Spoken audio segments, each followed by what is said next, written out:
Hey Yarn Crazies! Welcome to episode 7 of iHeartYarn. I hope you enjoyed the tour of Emmy's Yarns in Chula Vista I did in my last episode. It's an awesome store that I look forward to going back to again in the near future. In this episode, I'm reviewing Summertime Light from Diamond, a wonderful yarn for warm weather garments like the one that I'm wearing right now. This is the Rockaway Beach Shell by Hopkins, a designer I love, and we'll be taking a look at this and some of the other great designs in her portfolio in the second half of this video. Before I get to all of that, let's announce some winners. Hooray! In episode 5, I discussed Bella Chenille and Bella Big Glimmer by Universal Yarns and the adorable patterns created by Susan Claudino.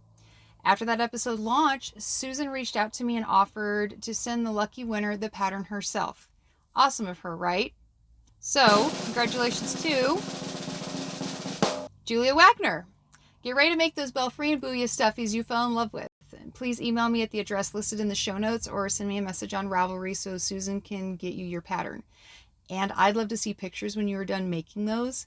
Actually, I'd love to see pictures of any projects any of you might be inspired to make after seeing one of my yarn or pattern reviews.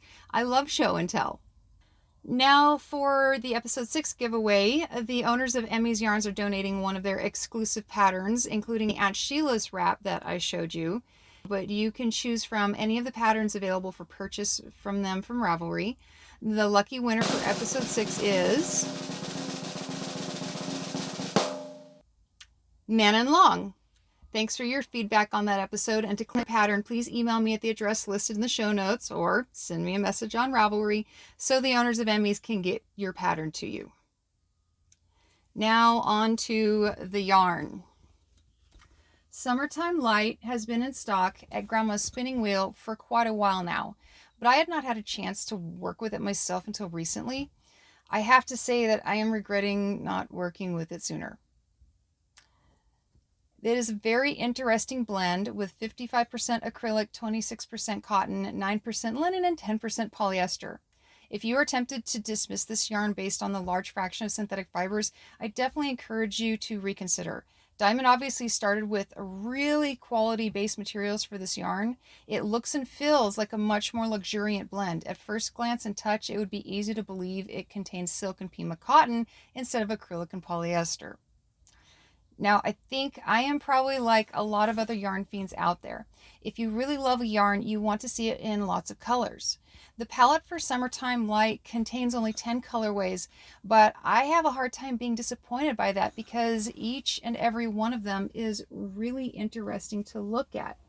Each one appears to be comprised of 4 different colors, and as near as I can tell, that effect is due to each of the strands having been dyed separately before it was plied. This is technically a variegated yarn with a lot going on, but the colorways were so well designed that it comes off as more of a heathered tonal, especially in more open fabrics. Summertime Light has 153 yards or 140 meters per 50 gram ball and recommends a US 5 or 6 needle. It retails for less than $10 per ball and hand washing is recommended. When I did a wraps per inch test on several different sections of this yarn, I consistently ended up with 13 wraps per inch, which would place it at the top of the fingering weight or very bottom of the sport weight categories. Having worked with it, I have to say that the manufacturer nailed the recommended needle size. This yarn is not a good choice for tight, dense fabrics. It is, however, an excellent choice for more open fabrics, and that is exactly the kind of thing you want to wear when the weather gets hot anyway, right? Let's look at the swatches. Here is the knit swatch with the bottom portion on a US 4 and the top section done on a US 5. Keep in mind that I tend to gauge loose and typically have to go down a needle size to get gauge. Visually, there is very little difference between the two, but there is a discernible difference in softness between the upper and lower sections. Here is the crocheted swatch. The bottom half is rows of double crochet made with an E or 3.5 millimeter hook. The top portion is in Tunisian crochet on a G or 4 millimeter hook. Summertime Light is a great choice for crochet projects, but I urge you to use the largest hook you can while still getting a fabric that you like. This yarn shines its brightest when it has room to breathe and move around a little bit. Give it some space and it will reward you with a nice soft texture. One honest word of warning for those of you who tend to gauge really tight. The structure of this yarn may give you some difficulty because of its structure. It can be a little splitty, and I have noticed over the years that yarns of this type can give really tight knitters and crocheters a little bit of a hard time. To combat that problem, consider using needles with the sharpest tips you can get your hands on, and consider going up 1, 2, or even 3 needle or hook sizes. Whatever size of tool that lets you achieve the open fabric this yarn really wants to become. On that note, I'd now like to dive into the Rockaway Beach Shell that I am wearing. The designer behind the pattern, Hopkins, is absolutely one of my favorites. When I decided enough is enough and it was time to make something with the summertime, Kay's collection was the first place I looked to find a possible match, and I wasn't disappointed. I stumbled across Kay's Nesco shell pattern years ago when I was looking for a garment pattern to make a sample out of Pendenza from Plymouth. It's a gorgeous yarn, but it can be a little spendy if you need enough to make a larger size, and I generally try to keep the cost of projects in mind when making shop samples. The Nesco shell was easy and fun to make, is incredibly comfortable to wear, and it looks great on a wide range of body shapes. On top of all that, the drop stitch fabric allows you to really maximize the amount of fabric you can make, and the natural ventilation of the open fabric makes it a really great choice for warm weather. I would consider the Rockaway Beach Shell to be a close cousin to the Nesco shell.